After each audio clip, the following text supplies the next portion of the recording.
अब देश के भीतर तो प्रधानमंत्री उतना कमजोर नहीं है, भले हो सकता है वोट चोरी से जीत के आए हो। अब अगर आप सच्चाई को नहीं देखना, भाई 75 साल की उम्र में नरेंद्र मोदी जी ने जितना 10 साल करना था कर लिया। ऊपर से एक ऐसा दोस्त जो अपने प्रधानमंत्री को तो नरेंद्र कहता है लेकिन इतना बेइज्जती करता है। प्रधानमंत्री नरेंद्र मोदी ने डोनाल्ड ट्रंप की भारत पर दबाव वाली कोई बात नहीं मानी। अब हम आपका दबाव न माने तो हम मजबूत हैं या कमजोर, आप बताइए। देश 75 साल की उम्र वाले नेताओं से नहीं चलेगा, अब उसको 30 साल की उम्र के 40 साल की उम्र के नेता चाहिए। भाई कमजोर हम मानते, जब आप कह रहे थे कि सीज फायर प्रधानमंत्री जी ने ट्रंप साहब ने कहा और मान लिया। पाकिस्तान के प्रधानमंत्री, पाकिस्तान के जो डिप्टी प्राइम मिनिस्टर, उन्होंने भी कहा कि वो भारत ने नहीं माना उस बात को। इवन मीडिएशन नहीं मानता जी। नमस्कार दोस्तों, अमेरिका के राष्ट्रपति डोनाल्ड ट्रंप लगातार बौखलाए हुए हैं। जिस तरह से वो भारत पर लगातार वार पर वार करे जा रहे हैं, कभी टैरिफ वॉर, कभी सीज फायर का वो क्रेडिट ले रहे हैं, लेकिन भारत की तरफ से कोई रिस्पॉन्स नहीं दिया जा रहा है। मोदी जी बिल्कुल शांत हैं और अपना काम कर रहे हैं, इससे वो बौखला रहा है, इरिटेट हो रहा है। अब उसने एक और नया कदम उठाया है कि अब H-1B वीज़ा के लिए उसने अपनी फीस बढ़ा दी है और काफ़ी ज़्यादा वृद्धि की है। जहाँ पहले औसतन 6 लाख रुपए लगते थे इस वीज़ा के लिए और ये 3 साल के लिए मान्य होता था, अब इसके लिए लगभग 88 लाख रुपए देने पड़ेंगे, जो कि एक बहुत ही ज़्यादा बड़ी बढ़ोतरी है। अब इसी विषय को लेकर कांग्रेस नेता राहुल गांधी ने एक बार फिर प्रधानमंत्री नरेंद्र मोदी पर निशाना साधा है और उन्हें कमज़ोर प्रधानमंत्री बताया है। उनका कहना है ट्रंप को अपना दोस्त बताने वाले मोदी अब इतने चुप क्यों हैं। आइए एंजॉय करते हैं इस डिबेट वीडियो में, जिसमें एक तरफ राहुल गांधी को समर्थन करने वाले पत्रकार हैं, जिसमें शामिल है आशुतोष और सतीश के सिंह, और दूसरी तरफ सरकार का स्टैंड रखने वाले पत्रकार हैं विजय त्रिवेदी जी और हर्षवर्धन त्रिपाठी, और किस प्रकार से एक दूसरे पर वो सवाल जवाब की बौछार कर रहे हैं और कैसे डिफेंड कर रहे हैं, और पता लगाने का प्रयास करते हैं कौन किस पर भारी पड़ता है और इस बहस का क्या कंक्लूजन निकल के आता है। क्योंकि सतीश जी अक्सर ये कहते हैं और मानते हैं कि राहुल गांधी झूठ नहीं बोलते। सबसे कमजोर प्रधानमंत्री नरेंद्र मोदी को कहना क्या सही है? सतीश जी, कमजोर प्रधानमंत्री हैं क्या नरेंद्र मोदी? देखिए, मौका पर चौका मारने वाली बात है। अब देश के भीतर तो प्रधानमंत्री उतना कमजोर नहीं है, भले हो सकता है वोट चोरी से जीत के आए हो। इस वक्त कांग्रेस पार्टी जो है, राहुल गांधी एकदम जो है फ्रंट फुट पर डी में जाके खेल रहे हैं। अभी आपने कह दिया कि हो सकता है कि मोदी जी वोट चोरी से पीएम बने हो। आप कहां डर रहे हैं सतीश जी? नहीं, मैं नहीं कह रहा हूं, मैं थोड़ी कह रहा हूं। मैं तो कह रहा हूं राहुल गांधी जो कह रहे हैं, मेरे पास कोई तथ्य नहीं है भाई। अच्छा, हमको सिखा रही है। नहीं है, मैं ये कहना चाहता हूं। जी हां, देश के युवाओं के सामने ऐतिहासिक संकट है। 55 साल में बेरोजगारी सबसे चरम पे है। आज मोहन भागवत जी कहते हैं कि देश में शिक्षा और स्वास्थ्य आम आदमी के बलबूते से बाहर हो गया। ऊपर से एक ऐसा दोस्त जो अपने प्रधानमंत्री को तो नरेंद्र कहता है लेकिन इतना बेइज्जती करता है, रोज लगता है पूरे दुनिया में उसको एक इंडिया ही मिला है जिसको जब मन कर रहा है कुछ न कुछ चाबुक मार दे रहा है। कभी बेड़ी पहना देता है, कभी 55% का टैरिफ कर देता है, कभी आपका पोर्ट रोक देता है, कभी आपको कहता है तेल रोक दीजिए। और आज H-1B वीजा, इसका 90 लाख फीस करने का कोई मतलब नहीं है साहब। सतीश जी, लेकिन ये युवा जेन-ज़ी किसके साथ है? मुझे लगता है इसमें फिलहाल जवाब ज्यादा ढूंढने की जरूरत नहीं है, क्योंकि आपको भी पता है कांग्रेस पार्टी की हालत लोकसभा में क्या है, कितने राज्यों में सरकार है, कहां कहां वोट मिल रहा है। कल डूसू का चुनाव हुआ दिल्ली में, यूनिवर्सिटी स्टूडेंट यूनियन का, वहां भी देख लीजिए क्या हाल है। 3 सीटें एबीवीपी जीती है, 1 सीट एनएसयूआई को मिली है। लेकिन वोट की विश्वसनीयता पर तो सवाल ही खड़ा कर रहे हैं ना। तो अब किसके साथ कौन है, कितना है, हम लोग कैसे कह दें? क्या है फैक्ट्स?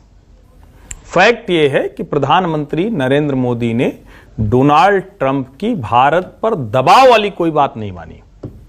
अब हम आपका दबाव न माने तो हम मजबूत हैं या कमजोर, आप बताइए। मानक जी, आप कुछ चाह रहे हैं कि आपके हक में हो जाए और हम आपकी बात नहीं मान रहे हैं, और देश ये देख रहा है, क्योंकि राहुल गांधी बार बार उसी को हैमर कर रहे हैं तो वो देख रहा है। तो ये दुनिया आज के समय में देख रही है कि नरेंद्र मोदी कैसे प्रधानमंत्री हैं। ट्रंप की नीतियां क्या है उस पर अलग से बात हो सकती है। ट्रंप की नीतियां क्या भारत के हित में है? बिल्कुल नहीं। भारत को परेशानी होगी, खूब परेशानी होने वाली है। भारत क्या उसकी तैयारी कर रहा है? खूब तैयारी कर रहा है। और आश्चर्य की बात है, उस जमाने के पत्रकार भी ये कह रहे हैं कि हम तकनीक में आगे नहीं हैं, जिस जमाने में सही में तकनीक का ता नहीं था भारत में। कंप्यूटर लाकर हम खुश हो जाते थे कि कंप्यूटर लगा लिया हमने लैब में। कौन सा लगाया? बड़ा वाला लगा लिया है। वो लोग आज ये कह रहे हैं कि अरे हम तकनीक में नहीं। कब कह रहे हैं? जब भारत दुनिया के एलीट क्लब में शामिल है, स्पेस के मामले में एलीट क्लब में, सेमीकंडक्टर के मामले में एलीट क्लब में, आर्टिफिशियल इंटेलिजेंस के मामले में एलीट क्लब में, इनोवेशन के मामले में, स्टार्टअप के मामले में एलीट क्लब में। डूसू का चुनाव जब आप बता रहे हैं तो डूसू में ठीक है, मेन बॉडी में 3 जीत गई एबीवीपी, 1 जीती एनएसयूआई। राष्ट्र की बात को हमें सब जानना चाहिए ना। एक जगह ईवीएम से चुनाव हुआ था और कॉलेजेस में बैलेट से। तो ईवीएम वाले में भी पिट गई एनएसयूआई, हार गई। बैलेट वाले में भी पिट गई एनएसयूआई, हार गई। और 2024 में युवाओं का मोदी जी से हो गया मोहभंग। कितना मोहभंग हुआ जानते हैं? 2%। और राहुल जी को गेन कितना हुआ? 1%। तो राहुल जी गेन करके कहां पहुंचे? 21%। और मोदी जी लूज करके कहां पहुंचे? एनडीए 46%। तो आपको यह कहानी समझ लेनी चाहिए। महत्वपूर्ण प्रश्न सिर्फ इतना सा है कि जो लोग ये बताने की कोशिश कर रहे हैं कि इस देश के अंदर जेनजी को जागृत करके नेपाल जैसी स्थिति को पैदा किया जा रहा है, ये असल सवाल है। तो क्या जेनजी या जेनरेशन नेक्स्ट जो भी है वो इतना बेवकूफ है, इतना बुद्धिहीन है, इतना विवेकहीन है कि कोई आदमी उसको बरगला देगा और वो खड़ा हो जाएगा और नेपाल में जो कुछ हुआ वो अकारण हुआ, या श्रीलंका में जो कुछ हुआ अकारण हुआ, बांग्लादेश में जो कुछ हुआ अकारण हुआ, फ्रांस में जो रिवॉल्यूशन हुआ वो सब अकारण हुआ? इसलिए हुआ, युवा पीढ़ी इसलिए उठ खड़ी हुई क्योंकि उसको अपने देश के पॉलिटिकल लीडरशिप से नाराजगी थी, भयंकर तरीके से निराश था, इसलिए वो सड़क पर उतरा। यह संकट है और यही संकट भारतीय जनता पार्टी को अंदर अंदर तकलीफ पहुंचा रही। मेरा मानना यह है कि अब इस देश को 40 साल की उम्र का नेता चाहिए। अगर उसको और इसलिए हम क्यों, राहुल तो 50 के हैं। राहुल तो 50 के हैं, 50 पार है। मैं राहुल गांधी की बात ही नहीं कर रहा हूं। चल झूठा भाई, हम क्यों आर्टिफिशियल इंटेलिजेंस के मामले में पीछे हो गए? हम क्यों आर्टिफिशियल इंटेलिजेंस के मामले में पीछे हुए? दुनिया हमसे आगे निकल गए, हम पीछे क्यों रह गए? अगर राजीव गांधी 40 साल के नहीं होते तो कंप्यूटर रिवॉल्यूशन में बहुत पीछे रहते। आज सब कंप्यूटर रिवॉल्यूशन की बात करते होते। जेनजी जो है वो 75+ की लीडरशिप को एक्सेप्ट नहीं करता, ये मान लीजिए। भारतीय जनता पार्टी आरएसएस अभी भी अपने 75 साल से ज्यादा उम्र के नेताओं में अपना भविष्य देख रही है। हर्षवर्धन त्रिपाठी कुछ कहना चाह रहे हैं, बोलिए हर्षवर्धन जी। नहीं, 75 साल का नेता, उसको जेनजी पसंद नहीं करेगा। अच्छा किया आपने यही बोला। अब इसी पे सिर्फ 3 लाइन बोल देता हूं। जयप्रकाश नारायण की उम्र कितनी थी? मोरारजी देसाई की उम्र कितनी थी? चलिए वो भी आपको ठीक नहीं लग रहा है, पुरानी बात हो गई। चलिए नए पे आते हैं, जो बच्चा फोन लेके पैदा हुआ है। सुशीला कार्की की उम्र कितनी है? जिसको नेता मान पाए, नहीं मान पाए ना उन लोगों को जो वो नेता थे, नहीं बन पाई सहमति। और जिसको हम तो नहीं मानते कि स्वाभाविक नेता है, मेरा तो मानना है कि बहुत अच्छा काम बांग्लादेश में कर रही थी शेख हसीना। लेकिन चलिए ठीक है भाई, आप कह रहे हैं अब जमाती इस्लामी और रेडिकल फोर्सेज के गुस्से को आप बांग्लादेश में जनता का, छात्रों का गुस्सा कर रहे हैं। तो मोहम्मद यूनुस की उम्र कितनी है सर? कम से कम तथ्य तो ठीक रखे। बोलते वक्त अच्छा लगता है ये सब, ये बोल देना कि 40 साल का युवा चाहिए। और जिस वक्त आप कह रहे हैं सर, कम से कम मतलब मुझे आपसे इस वाले की उम्मीद नहीं थी। ठीक है, अच्छा है राजीव जी को बताना है कि बड़ी क्रांति करके लाए, हम भी मानते हैं राजीव जी भले व्यक्ति थे। लेकिन अगर सचमुच हुआ होता, उसी दौर में तो सर मैन्युफैक्चरिंग हब बन गया, उसी दौर में तो सर अमेरिका और दुनिया के सारे देश आगे निकल गए, उसी दौर में तो जापान में सब कुछ हो गया, उसी दौर में तो कोरिया सब कर ले गया, उसी दौर में तो ताइवान, मलेशिया, इंडोनेशिया, वियतनाम सबकी इंडस्ट्री खड़ी होनी शुरू। क्या कर रहे थे हम सर?